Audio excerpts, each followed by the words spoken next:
Hello and welcome to Fade Out, the podcast that examines the final films of Hollywood's brightest lights. Proud member of the Fire and Water Podcast Network, I'm your host, Rob Kelly.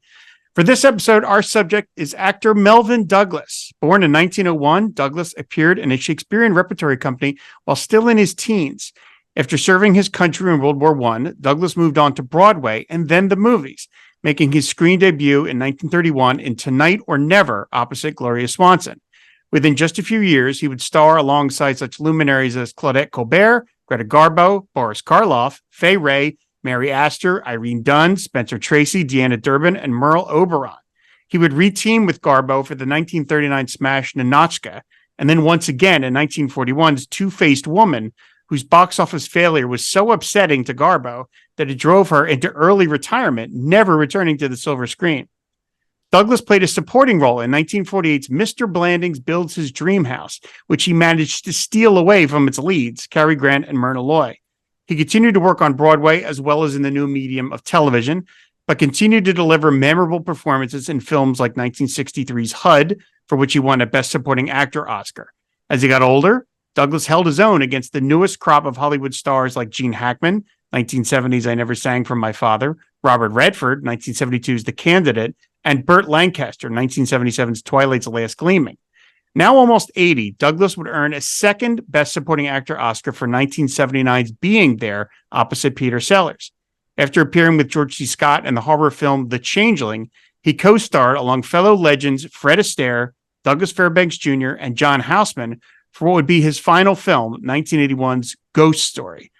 And who better to discuss Ghost Story and the career of Melvyn Douglas than actor, producer, director, author of the new book Connecticut in the Movies, and granddaughter of Melvyn Douglas, Illeana Douglas. Hi, Illeana.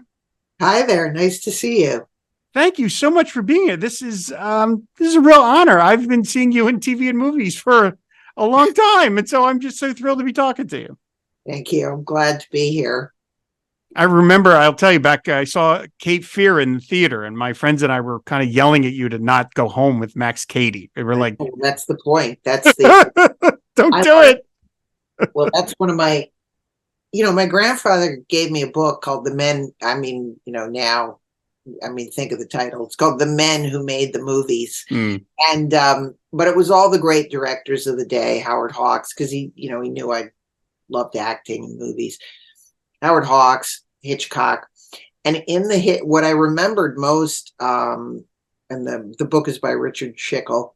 What I remembered most in the Hitchcock section was this explanation of, putting a bomb under the table and then having the scene go on completely natural, and so that the audience therefore would be like, "What are you talking? Get out of the room. Don't you know there's a bomb?" So these things kind of stayed with me. And then when I did Cape Fear, because the script was, sort of in flux and they were rewriting it, originally the script was more about, she's like the office tramp who gets what's coming to her, a little bit more like the first version of the film. And so I always thought it was more fun to do that Hitchcock thing of, like you said, doesn't she know she's not supposed to go home with him? But it was fun to experiment with things that you see successfully worked. Although I don't think I can't watch the movie. It's too scary. I can understand that. So, anyway, I'm just so excited to be talking to you about your grandfather's work. This is just such I'm just so thrilled to be able to talk to you about the great career that your grandfather had. But of course, as I mentioned in the intro, you have a new book out, and we need to talk about that first, which is called Connecticut in the Movies. And so, I'm sure you've been asked this already a bunch of times, but what was the impetus for that? We knew you grew up there, but what was the impetus? Because I think to a lot of people who don't live in Connecticut, never lived in Connecticut like myself, we don't have much of a view of Connecticut. It doesn't seem to have an identity the way, I'm from New Jersey. If they made New Jersey in the movies, it would just be mob movies. Everybody knows what that is. So, what was the idea for Connecticut in the movies? Well, it was exactly what you're saying. Over the years, Robert Mitchum was born in Connecticut. Ernest Borgnine, Katharine Hepburn, of course. Gretchen Mol is from Connecticut. Seth MacFarlane is from Connecticut.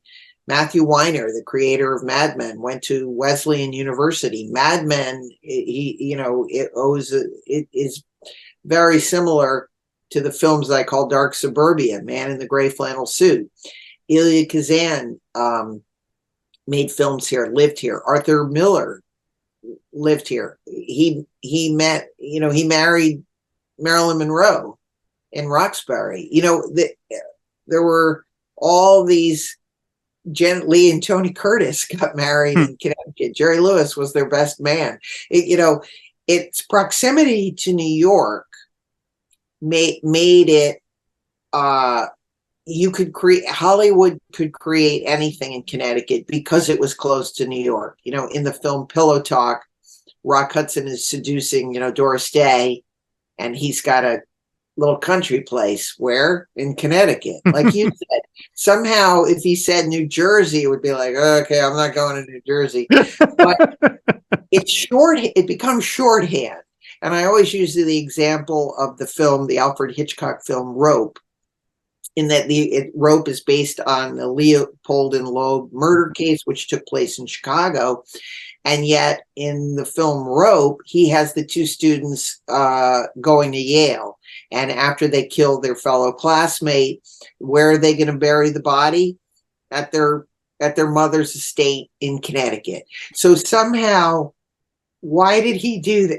Why did he think that it was more sinister to make them wealthy, upper class, Ivy League students, as opposed to what they really were in Chicago? And so, to your point, I think that because people don't know exactly, about it, that therefore screenwriters can use it to connote very idyllic things like Christmas in Connecticut or Holiday Inn, or very dark things. And somewhere in between is the real Connecticut. And that's what I sought out to capture. One of the things that I learned from your book, and I have a bunch of things about the book after I read it, I wanted to talk to you about. But one of the things that I noted was, and I think it's your fellow Trailer from Hell guru, Larry Karaszewski, who said there were more James Bond parody movies than there are James Bond movies, and that there were more dark suburbia Connecticut movies than there are light suburbia Connecticut movies. Like, I was like, wow, the inverse of the cliche has now become the dominant thing, because there were way more dark suburbia movies than I knew some of them that you mentioned in your book, Ice Storm, things like that. But like, wow, I was like, there's dozens of these things. Some of these I'd never even heard of. There were so many that's why I thought I have to do this as a subgenre, is that we have to do dark suburbia, which for me begins with The Man in the Gray Flannel Suit and The Swimmer and this film called Loving.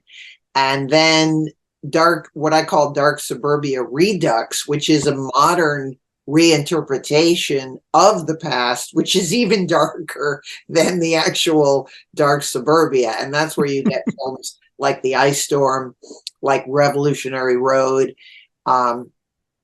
Rachel Getting Married, films like that, Far From Heaven, Todd Haynes film, in which suburbia is now a prison. It's a beautiful prison, but it's a modern interpretation, of the past, where we're making a little bit more of a modern awareness of how miserable these people are. Now, whether that's accurate or not, I don't know. It's fascinating to me, but it could be said that it's a shade, it's a shade too dark. The people they live in these incredible houses and they're all kind of miserable, They're beautifully staged. The art direction is impeccable. And I guess you could almost classify Mad Men in that, I didn't write about TV films, but in that same genre. It's like everyone's wearing these fabulous clothes and they're really miserable. And in every film, there's a lot of reflections and looking at themselves, and their lives are empty. And Suburbia is just abysmal. And so it's this road trip movie. That's what was so fascinating about the book was, as you said, uncovering, oh my God, there's how do you classify all these different movies, and how did we get from Blandings, which was idyllic, my dream house in the country away from the city, how did we go from that to Suburbia is death? And nowadays in a contemporary world, what is Suburbia anymore? So that sort of fascinated me too. I feel like you just happened to mention it in the rope synopsis where you're talking about the mother's estate. Like everyone in Connecticut has an estate, not just a house, an estate. They're looking out a big bay window over their lake, but they're very sad. That's kind of what's going on there. How did you? I mean, I'm sure some of these movies, I mean, this stuff backwards and forwards, but like, how did you go to even compiling it? Because one of the things that I got from, again, reading your book, and I feel like this is something you get from any good film book or any good documentary, is you walk away from it saying, geez, I have a list of things I want to see now, because there were a good chunk of the movies in your book that I've never even heard of, not seen, literally never heard of, like the Jack Lemmon Doris Day movie. It Happened to Jane. And I was like, there's a movie with Jack Lemmon and Ernie Kovac. How have I not heard of? Like, how did you go about compiling it? Because a lot of these films are not on home video or anywhere. So, I mean, how did you? And that was challenging because, when I initially started the book, I said, I knew I was going to write about, I thought I was going to begin with William Gillette because he's very important in terms of Connecticut. Nobody knows who William Gillette is. William Gillette was an actor from Connecticut. He was kind of discovered by Mark Twain, and Twain convinced him to go. So he's a true, Connecticut person that people should know about. And he created what we now know as the modern persona of Sherlock Holmes. So everything that we saw, the coat, the hat, the pipe, Elementary, My Dear Watson, that all came from the actor William Gillette. That came from him. He invented, and so the book, I wanted to, again, make this statement that, he really needs to be credited more as this, creating this persona. But then as I got into it, I said, oh my God, they were doing all these I started to find out there were all these other silent films made in Connecticut.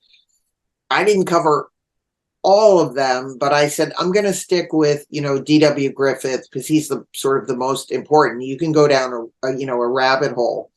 And then, as I went again, progressively through the 40s, 50s, 60s, when we get into the 80s, is a movie like Jaws worth mentioning because one of the characters says he mentions Connecticut, right? He mentions he goes to Trinity College and his parents live in Greenwich. It starts to become then a different kind of a book. Right. Or, do you mention Beetlejuice just because they say they're in Connecticut when they really shot the movie in Vermont? It starts to become so confusing that for me, that was, it becomes, unless there's a real. And then what I would do is I'd say, okay, well, let me look up the actors. Is there any kind of real tie? If there's not like a real strong tie back to Connecticut, I just didn't, choose to include it. I wrote about a lot of Robert De Niro films, but, there was a movie that he did it's a straight to video movie. And okay, they shot a couple interior scenes in New Haven. It's what do you write about? Then you're just writing then you're just doing an IMDb list. Right. And so, for me, it's a road trip story. We're stopping here. In some films too, I spent like I'd write a lot about this film. And some films, you know, in the chapter called Connecticut Cameos, it's where it's almost like a trick, you know, like the movie It's a Wonderful Life is a perfect example. You know, that how does Connecticut appear in It's a Wonderful Life? Well, the bell that she says every time an angel gets its wings, that bell was made in East Hampton, Connecticut, the Bevins bells, and it was once a big manufacturing town, you know, bell, where all the bells came from. There's only one company left in the world, in Connecticut, and it's Bevins bells, and they supplied the, you know, the bell for It's a Wonderful Life. So that for me is compelling because it's a tie to a film that is such an iconic film. And so that's a fun way to get, you know, to get Connecticut in there, because I also wanted people in the state, and I feel this about all the states. I mean, I've traveled so much, you know, to embrace what you have, what the state has, and the history of the state. And how do you tell the history of the state through these different films? And when did they get it right, and when did they get it wrong? And what is positive about Connecticut? What's negative? You know, and I do a lot. I mean, it's a road trip, you know, so I try to pack a lot into each film, hopefully. Back when I worked at a video store in the 90s, we had a shelf of film reference books, and Leonard Maltin, Roger Ebert, you know, the usual suspects. Yes. And reading the book again made me flash back to those times where I'm like, if this book had existed or back then, or conversely, video store still existed and I still worked there, it's like, I know what I would have done. I would have gotten this book and we would have made a little shelf of all the movies we had from your book. And I would have like gotten out like a little piece of like cardboard and cut like the state out of it, made a little diagram and put it up there, because it would have been like a little theme. And it made me long for those days of like, oh, wow, you could, you know, dig out a movie that nobody like loving, you know, that's a film that I had heard of, but I've never seen. And I'd sort of forgotten about. And then like, oh, now I want to see it. You know, your description was so compelling that I'm like, oh, geez, I want to watch this now. Well, that's great. I mean, that's, you know, that's what I want to do, is shine a light on these films that are great films. So it's, you know, it's a book for movie lovers who want to discover, you know, spend an afternoon with me saying, you know, I grew up here. This is what I think the best of Connecticut is. This is what I think the state stands for, both good and bad. And this is the this is the representation.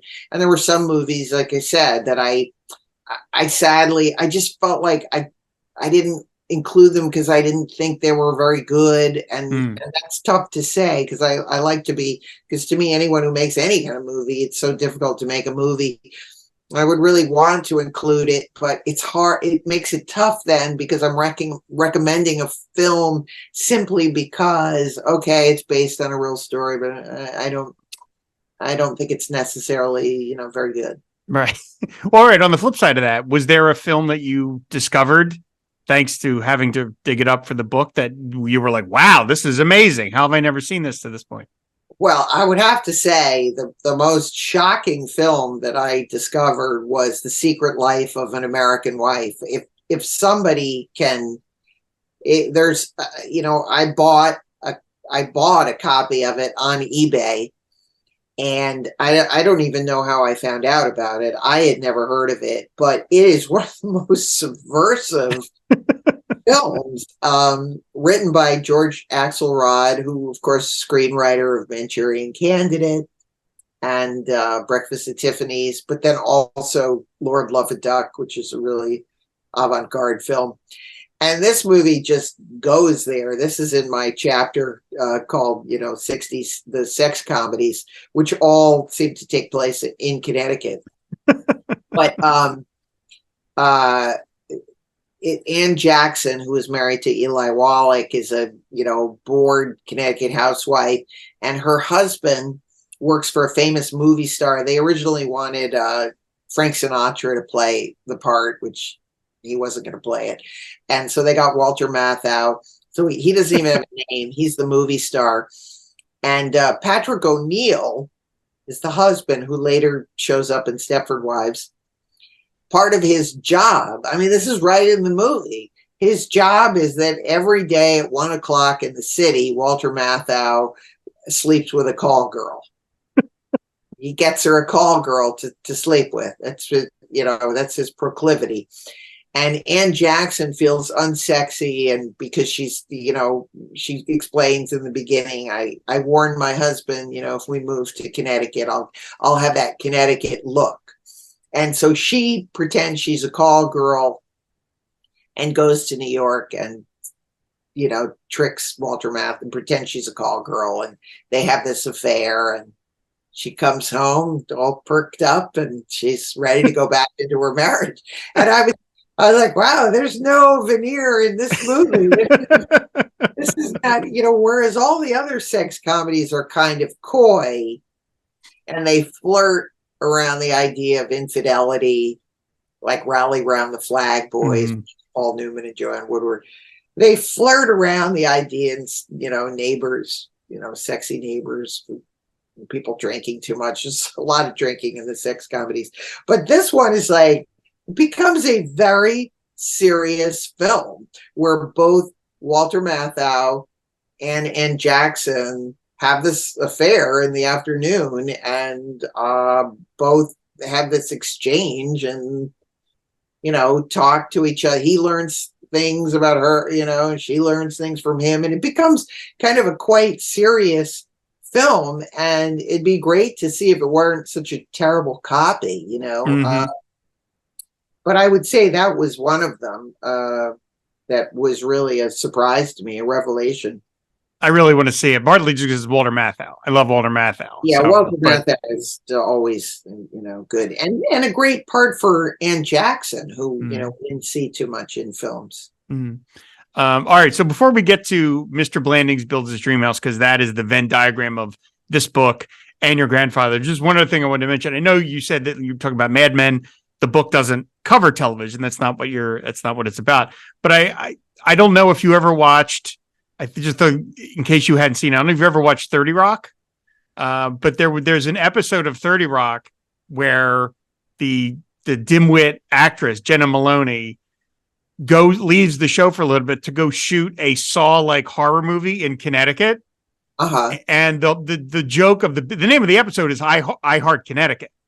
And the premise of this whole subplot is that Connecticut is offering tax breaks to filmmakers to come and make a film there, which is why they're making this sort of Hostel / Saw movie. And so in between Jenna Maroney getting potentially tortured by a serial killer, she has to read pages and pages of stuff from the Connecticut Chamber of Commerce talking about how great it is to live in Connecticut.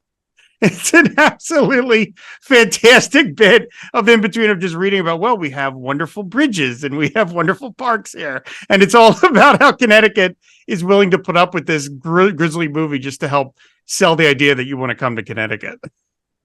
You know what? I mean, having not seen the episode, it's interesting because Connecticut has a very long, that was a discovery, long underground history of horror films that were made here.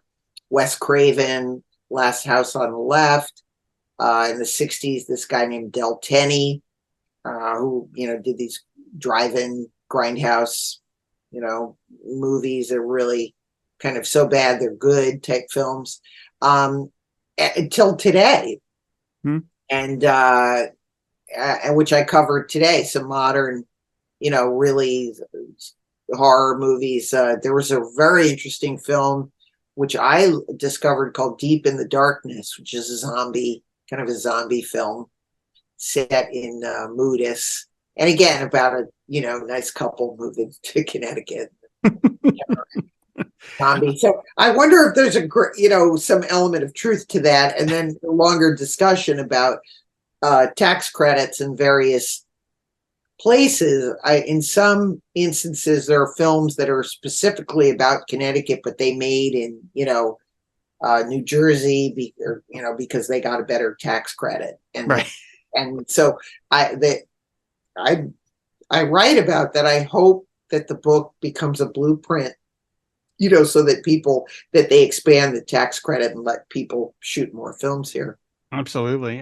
So let's talk about Mr. Blandings, because that's a big part of the book. It's probably, maybe the most famous Connecticut movie, but maybe at least in the early part of the 20th century. It's a classic. It's a movie that for some reason when I was a kid, it seemed to be on TV a lot for being an older film. I don't exactly know why, as opposed to some other films, but it was a movie that I saw multiple times as a kid.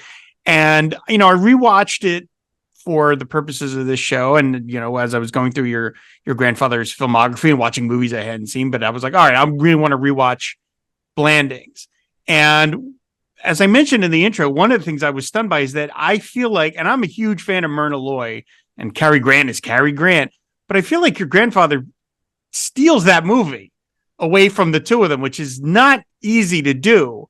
But he is so funny in that movie, and he's so wonderful that and he gets the last line in the movie. He gets the very last line. But I mean, good Lord. And in a lot of ways, it is, I think maybe you agree or not, it seems to be like the Connecticut movie for at least many decades, because it is all that stuff you're talking about. The idea that it's this idyllic suburbia, but there's trouble lurking beneath the surface. Well, yeah, it's funny you say that, because that was one of the discoveries that I had. When you can see a movie, like you said, 20, 30 times, and then when you're writing about the film, you're suddenly looking at it with a more critical eye. And once I got into the history of the film and reading that, my grandfather participated in writing the script. I actually met the script writers when I was a little kid. Wow. They're a little bit in the book, when you're writing things, you go, well, I can't add every little nuance but I remember meeting the writers. Yeah. And I was excited because they had, worked for Bob Hope. They did the Hope and Crosby movies. But anyway, through my grandfather, I remember meeting them when I was a little kid. But he had worked on the script, and I think he developed, I think he purposely wrote for himself all the funniest lines in the movie. And as you say, not that Cary Grant and Myrna Loy aren't terrific, but he's really the backbone. And that's why I just thought, well, this is so crazy. I'm writing the book, and there really is this strange tie that I hadn't even expected. And then, my third act is that I'm Mrs. Blandings. Like, that wasn't expected either, that I was going to move back and buy a money pit. And, that was not like, and just like Eric Hodgins, the original author, who was, living in New Milford, bought, a house in Connecticut, was fixing it up, and he went bankrupt. Trying to fix up this house. He ended up losing the house.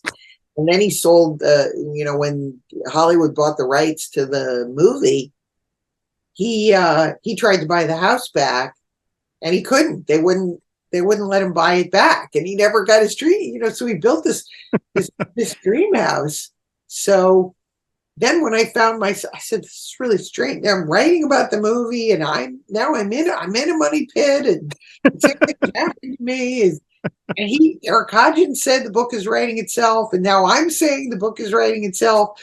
And so I don't know, maybe my grandfather is overseeing, all of these things. And as I got into you start out with the premise of, okay, of course I'm going to write about my grandfather and his funny lines, but then it becomes so deep and so nuanced that I'm writing about myself because I'm Mrs. Blandings, but then also the idea that Mr. Blandings created this image for America that Connecticut was, not only a great place to live, but it was the place to live. It was, you left New York City, your cramped New York apartment for suburbia. And did Hollywood invent suburbia? Well, I think they did. And And to go along with this invention, the film is packed with product placement. They're eating Kellogg cereal. The appliances were all provided by GE. One of the things in the movie is apparently it was like the first dishwasher ever made. And GE was upset when they saw the movie because they didn't think they saw enough of the kitchen. So they had to go back, reshoot a scene so you could see more of the appliances. Cary Grant drives a Ford very prominently. It's like we see that Ford again and again. And then when the movie ended, they went on various tours in which they came up with this idea you could buy a kid house, you could buy a Blandings house, you could buy plans and build a house just like the Blandings did. And there were about 70 houses throughout America, 4 of which still exist in Connecticut. And they are replicas of what was built in Malibu, which didn't even have a back. It wasn't a really good one. It's a fake, it's a fake house. It became real. Like they really made plans. In fact, I write about in the book how they realized like, oh, wait a minute, this is just a set. It doesn't actually have an upstairs. So we need to actually build. We need to build, and these need to be actual plans. And then builders building on the idea of the movie built in their own things like, a bomb shelter. And they created Suburbia. They created this idea of superior living in Suburbia.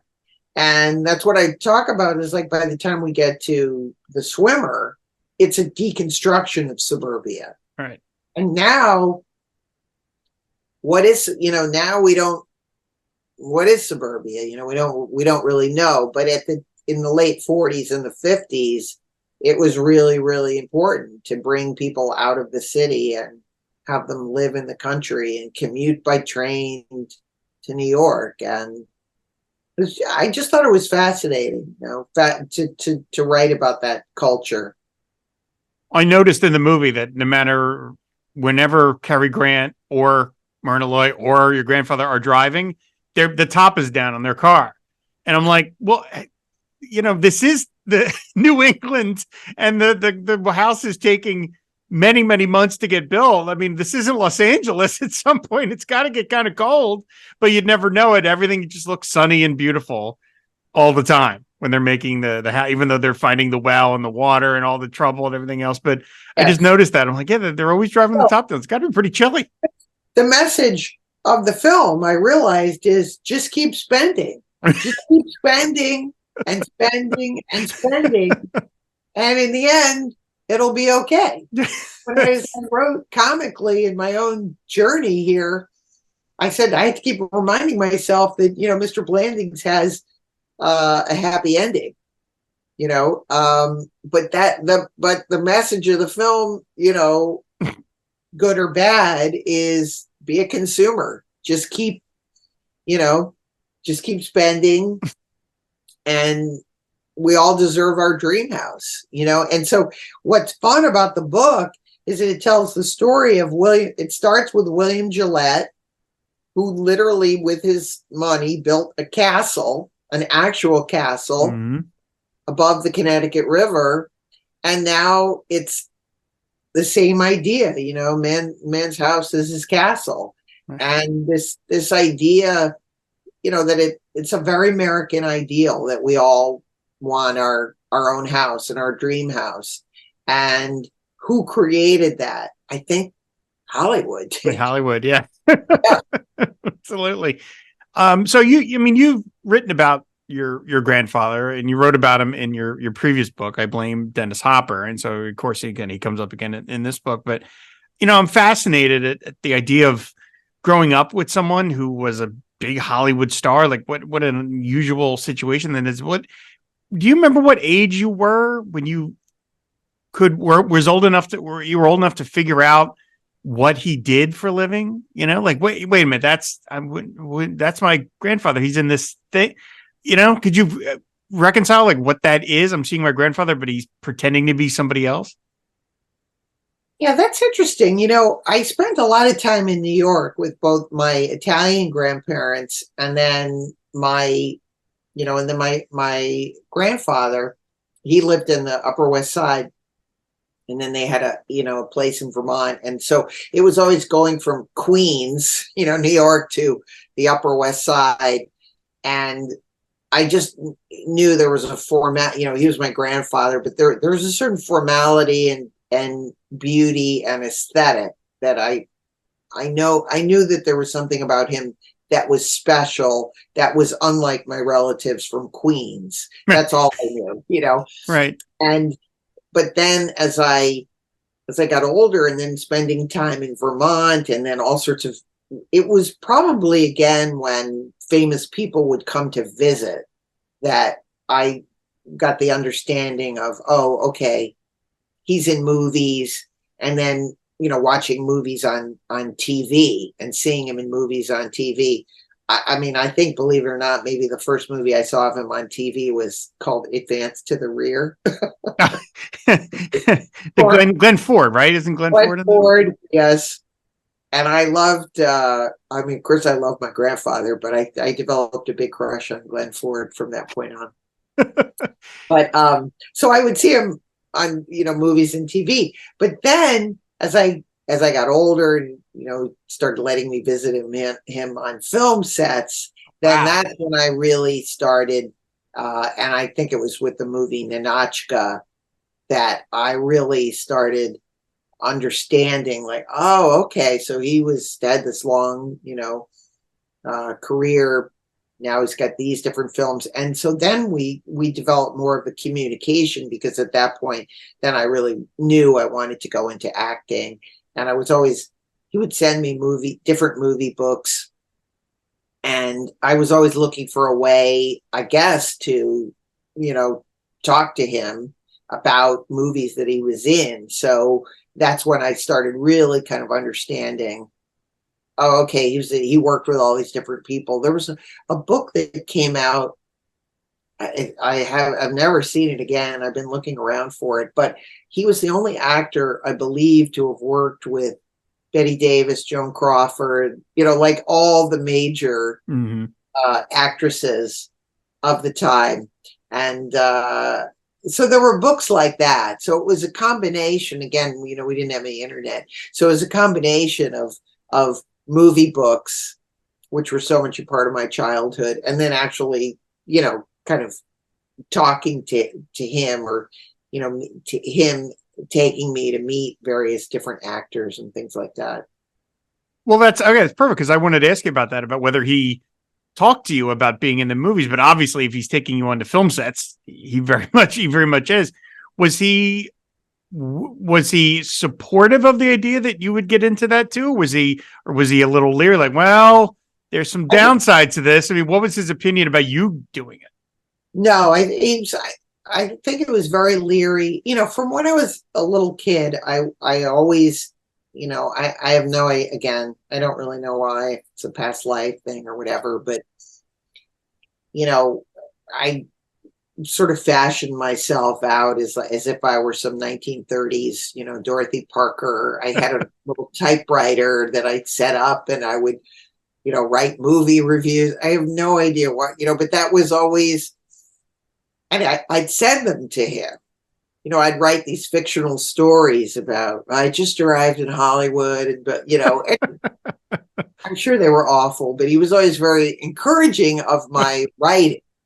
And so he would always send me, various books, things like that to read.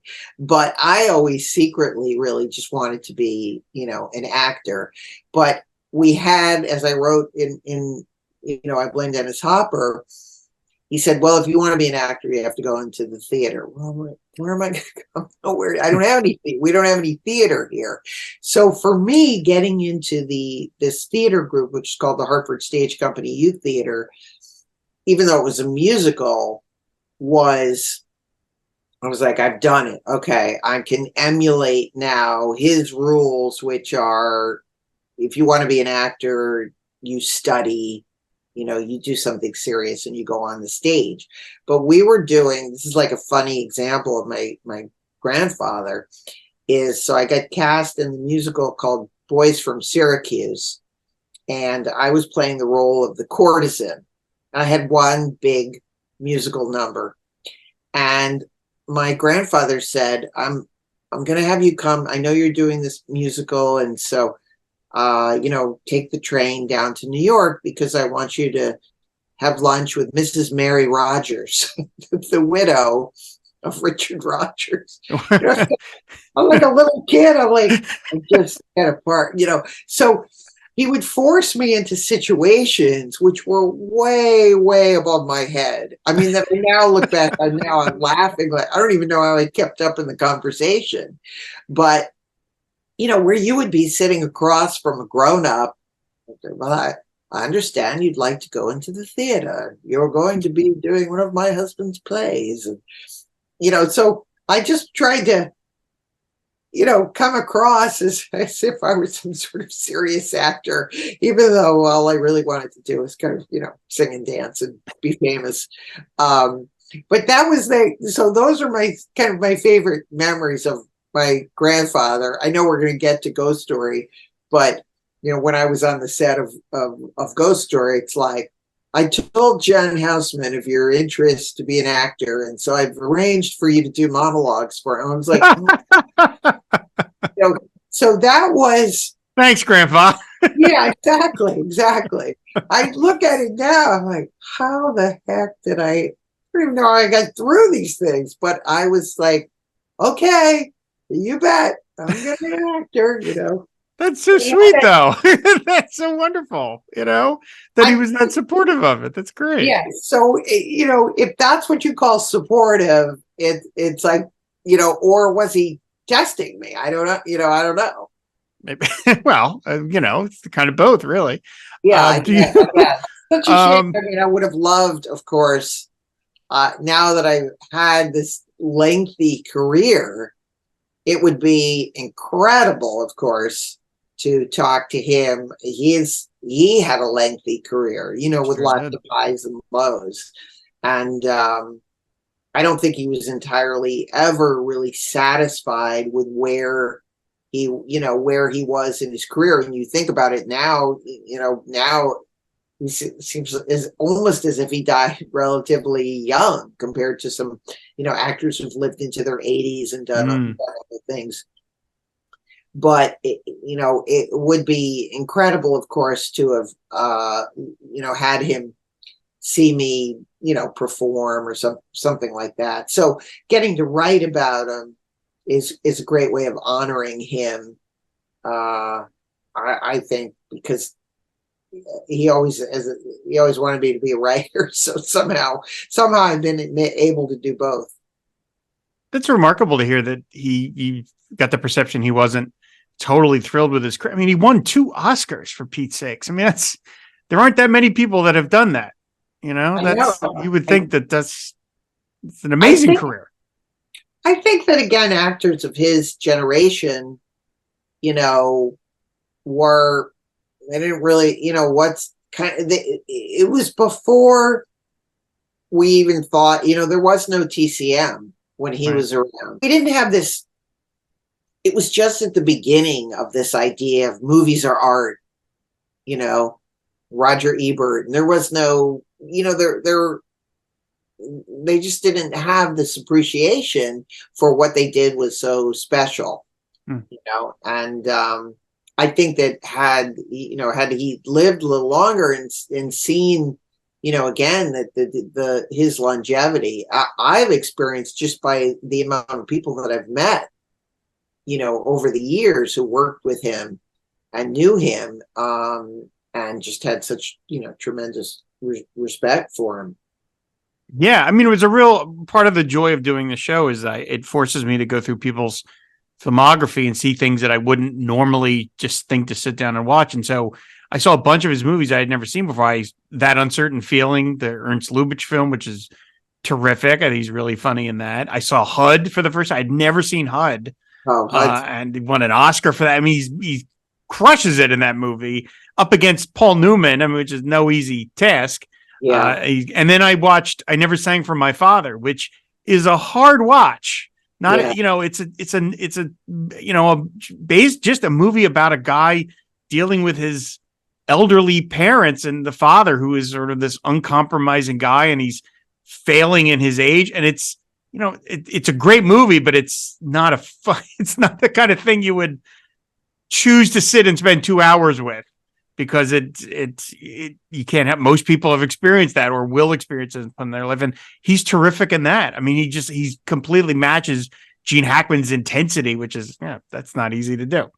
Well, and again, that was a conversation I remember having, because, of course I asked him, like, well, what actors do you like, and he loved he loved working with Gene Hackman.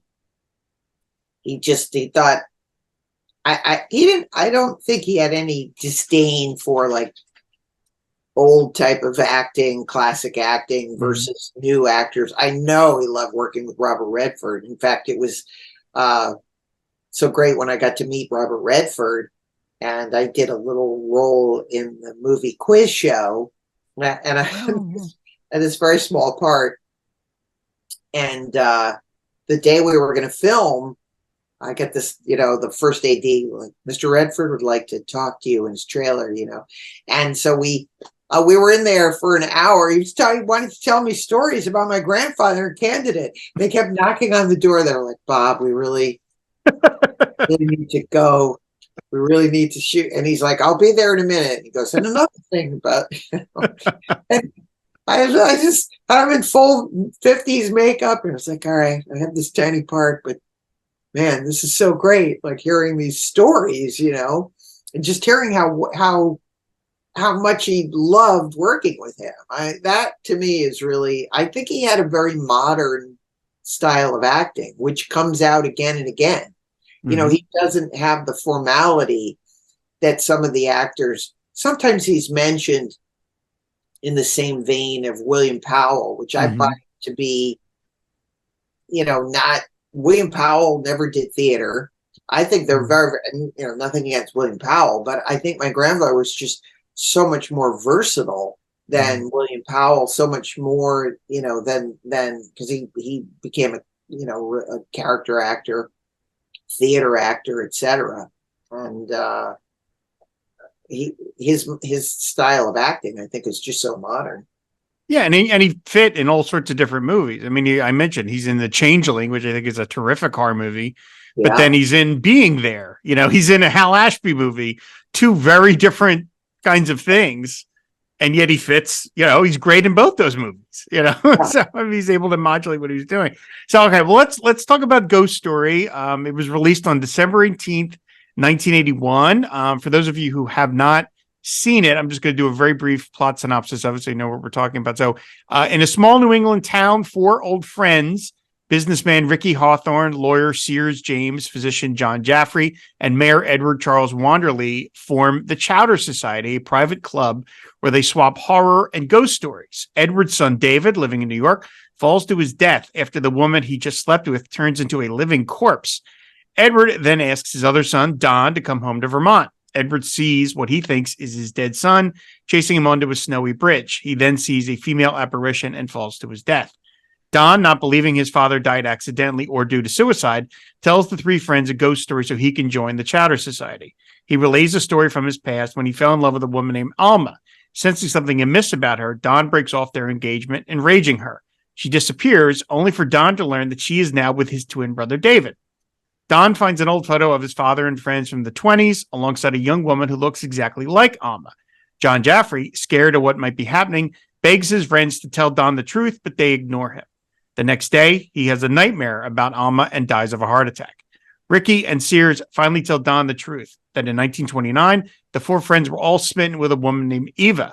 A stupid accident leads them to try and cover up what they think is Eva's death, realizing too late what they have done.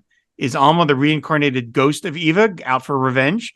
Don insists on going to Eva's old house to confront her, but when he is hurt in an accident, it's up to Ricky to face the ghosts of his past.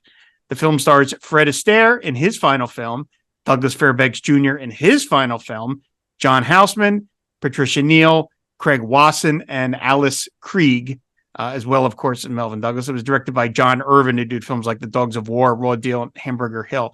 So, okay, you mentioned being on the set of this film? Yes. I was absolutely thrilled. My grandfather, I visited previously on the set of being there.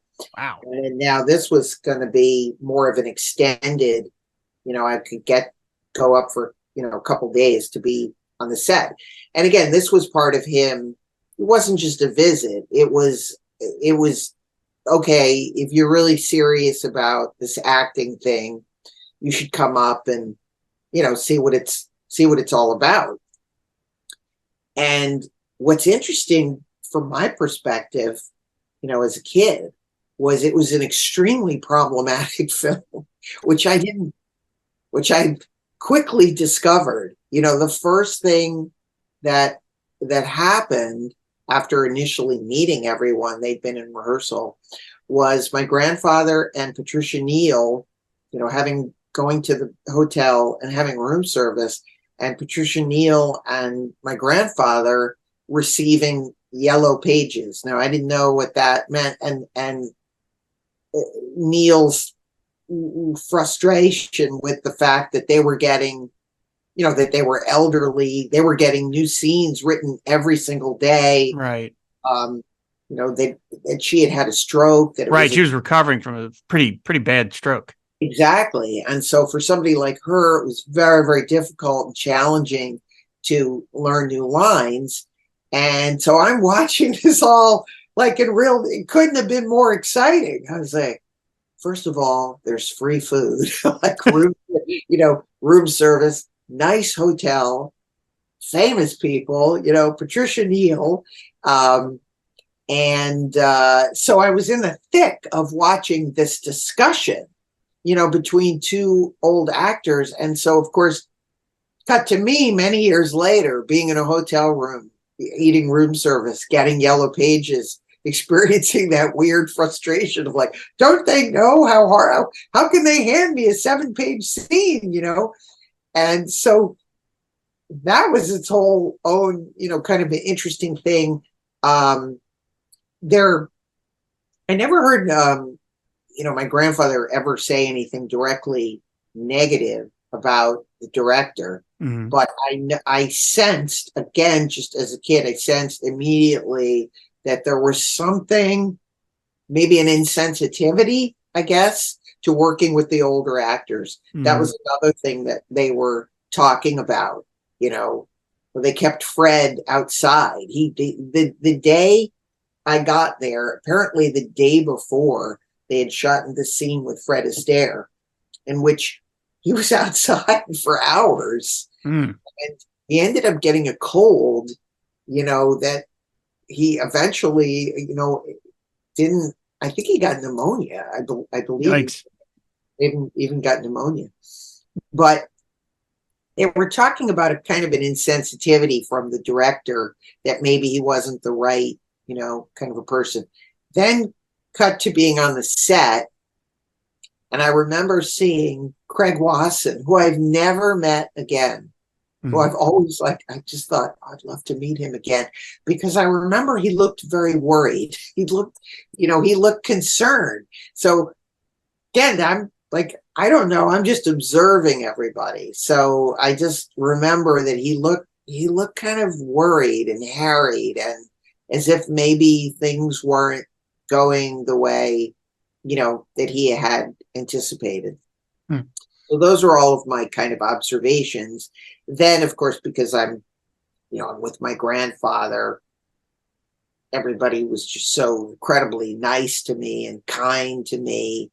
Patricia Neal in particular, I have another wonderful memory of being at the hotel, and apparently, I couldn't sleep because I was so excited. So I remember getting up in the middle of the night, and there was Patricia Neal in her nightgown in the hallway, and she invited me into her room, and we had a cup of tea. Wow. I know, unbelievable. And she was very sweet, and I kind of stayed in touch with her a little bit it turns out that her husband, Raoul Dahl, Well, doll. was somehow distantly related to my grandfather in some way. Wow. So I remember her telling me about that, but she just couldn't, she couldn't be kinder to me. And so that was, cut 2 years later, of course, I'm watching them in HUD, and what a great experience that was. But then of course, I remember, meeting Fred Astaire, because I was my grandfather knew I was obsessed with dancing, and Fred Astaire, and meeting Fred Astaire, and he was a little frail at this point. Sure. So, I mean, again, sadly, I'm laughing, but it's like the movie probably killed him.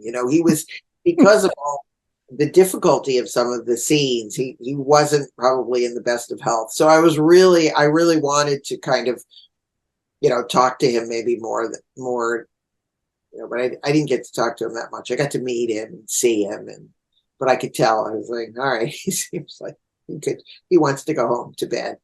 I mean, it's based on a book by Peter Straub, and the setting is the setting, but it did seem like, to have these four elderly guys doing this, I mean, it did seem like a punishing place to shoot your movie in the brutal Vermont winter, to have these guys out there. I mean, there's that scene with Douglas Fairbanks is out on this bridge, and I know enough about movie making to know, well, that probably took a couple of days at the minimum, and it's like, he's what, 85, 82, 83 when he's made that? Like, it couldn't have been easy.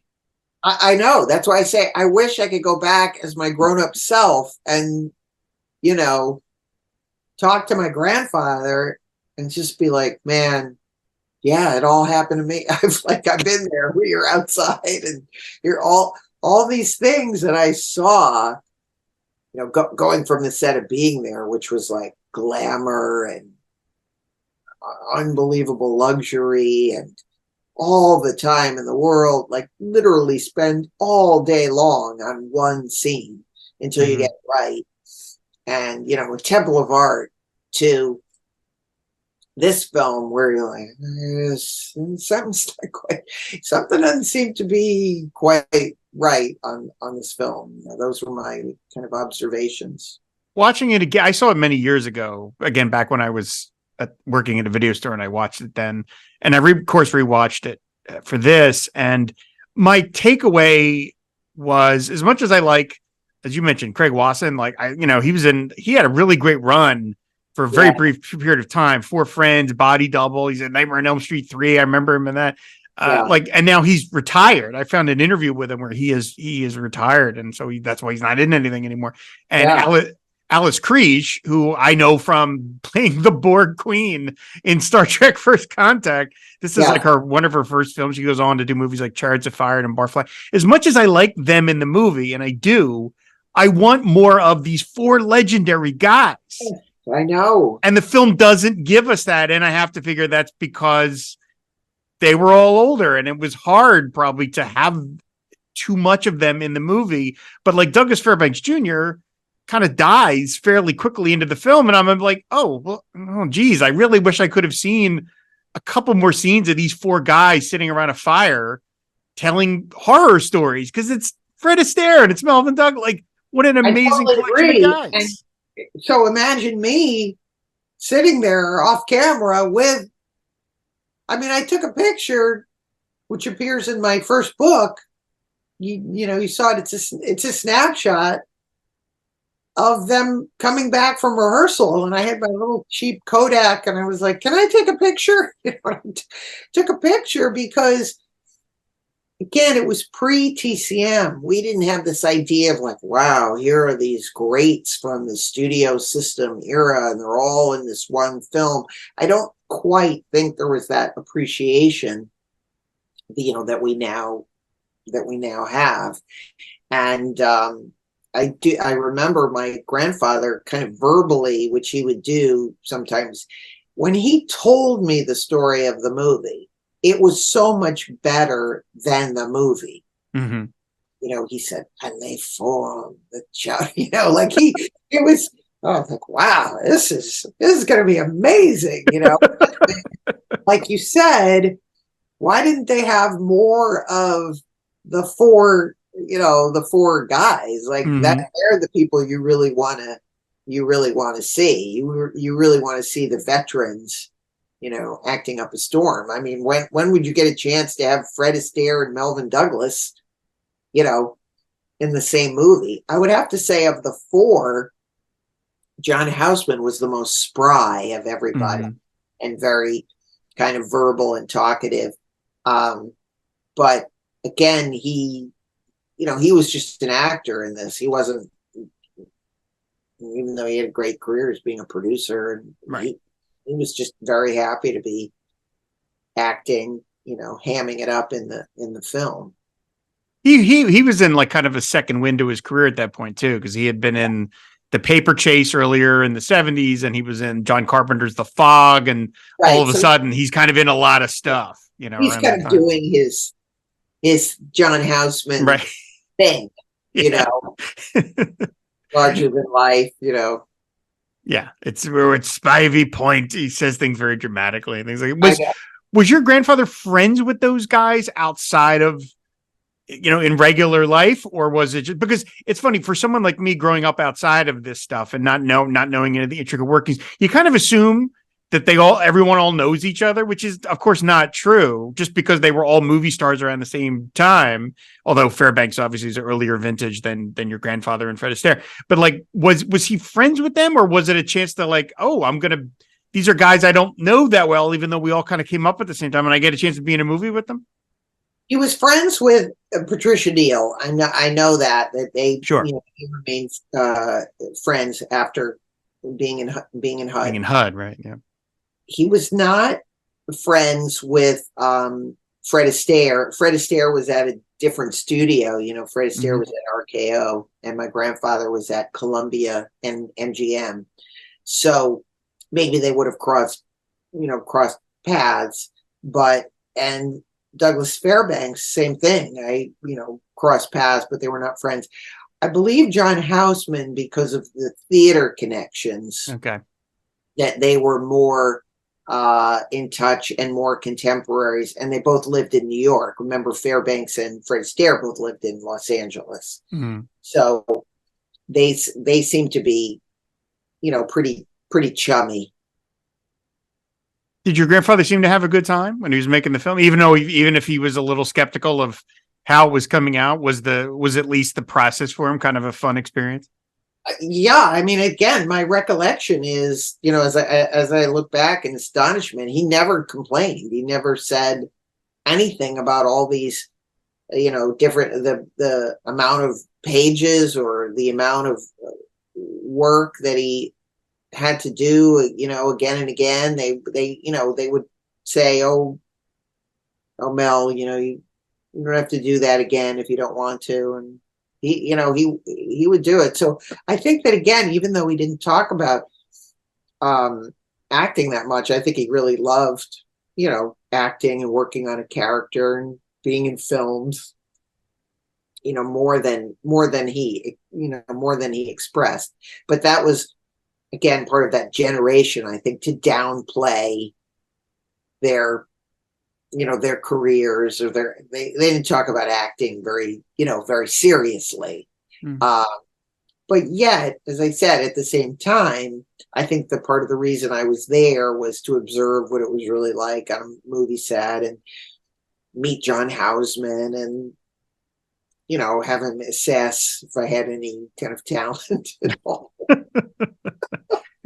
I mean, I remember being a kid in the theater, seeing movies at 10 years old, and I remember seeing the trailer for it. Like, even if it's not the most successful movie in the world, it's a, part of the thing we sort of talk about on the show is like, it's the final film. Is there, do they go out on like really on top or whatever? But it's, so it's Ghost Story's it's not entirely successful, but it was a big production, and it had a lot of attention. And again, it was great to see, this film legend, Melvyn Douglas, who you talked about, starred with everybody. And here he is with these three other legendary guys. And that's understate, kind of underlining, look at the legendary figures we've got here for this film. They're not in it enough, but they're here. And what chance are you going to have to see these guys all in one spot, especially in 1981, for God's sakes? Yeah. I wonder if there would be a recut. I wonder if you could recut a version of the movie. I wonder if there's, again, parts of the film that maybe were put on the cutting room floor. I wonder. I mean, that's why, again, I always wanted to meet Greg Wasson to have a discussion with him, about it. Hearing his perspective and being there a little bit, I'd love to understand maybe what was going on. I do recall, as I said, that Patricia Neal talking about the director, and I think he was kind of insensitive and that abrupt, that he had an abruptness about him that was not conducive to doing your best acting. Gotcha. Well, like I said, it was a real treat to go through so many of your grandfather's movies and see things I've never had a chance to see. And again, he's terrific in so many movies. I mean, earlier in his career, he's in The Vampire Bat, which is a lot of fun, and The Old Dark House, which is a classic. And then, it's not they're not his first two films, but they're very early in his career. And he's got those sort of twin horror films. And then he basically doesn't do another horror film until his last couple of films, where he's got The Changeling and Ghost Story. So he's kind of like bookending his career with these horror features. But he said it was just an absolute delight to watch so many of these great movies that he was in. And it was a real it's a real honor to get to talk to you about this. I said it timed out perfectly that you have this book coming out, Connecticut in the Movies. I heartily recommend it to anybody that loves film. It's an enjoyable, it's a breezy read. And the thing I've been telling people about it is it reads like what it is talking to you. It's not a dry recitation of plots and film criticism. It's someone giving you their view of these films with this thread, which is Connecticut. But I mean, I watch your Trailer from Hell's commentaries, and those are like little film schools because you do 5 minutes of intro before you get to the trailer, and you're giving all this context and stuff. And that's what the book is. And so it was really highly entertaining read. And so I'm just really, really thrilled that I got to talk to you about the book and your grandfather's career. Oh, thank you. Well, I appreciate it. And he's, the only other movie of his I might suggest, two films of his that I really, really love, a little bit underseen. One I write about in the book, which is called Theodora Goes Wild. I watched that one. That was terrific. A terrific book. And this was a terrific film. This book right here is a book that he gave me. It's called Acting, the First 6 Lessons. I mean, that's why I said this was his idea of like, you want to be an actor? It's like, I'm not going to help you get an agent, but here's a book on acting. So Richard Boleslavsky is the director of Theodora Goes Wild, and sadly died very young. Yeah. Theodora Goes Wild is a completely naturalistic film, completely out of different from the screwball comedies that were being made at the time, even though it's in the kind of the screwball genre. Right. It's not at all screwball. In fact, my grandfather always hated that phrase, which I always think is so funny. He just said, because we didn't call them screwballs, they were well-made comedies. And then the other movie of his that I love is called Too Many Husbands with Fred McMurray, and I just think and Jean Arthur, and it's just it's got a crazy modern ending where Jean Arthur it's got the the famous trope where her husband's lost on an island, so she remarries, and then the husband ends up coming back, and now she has to decide between the two men. There we go. Now I get the title. There we go. Exactly. And my grandfather, it's probably his wildest, like out on the edge, Melvyn Douglas performance, but that's why I like it. It is really, I'd love to talk to him about it. Let's put it, there's a lot of like wearing, women's lingerie, and there's a lot of that. It's like, okay. I've never seen that. Yeah, I'll have to check that out. It's really, really funny. That and Theodora Goes Wild, I highly, highly recommend if you're a Melvyn Douglas fan. Absolutely. Well, you heard her, everybody. Go check these movies out. A bunch of them are available across various streaming platforms. Like I said, I long for the days of a video store where I could have, my old video store had everything.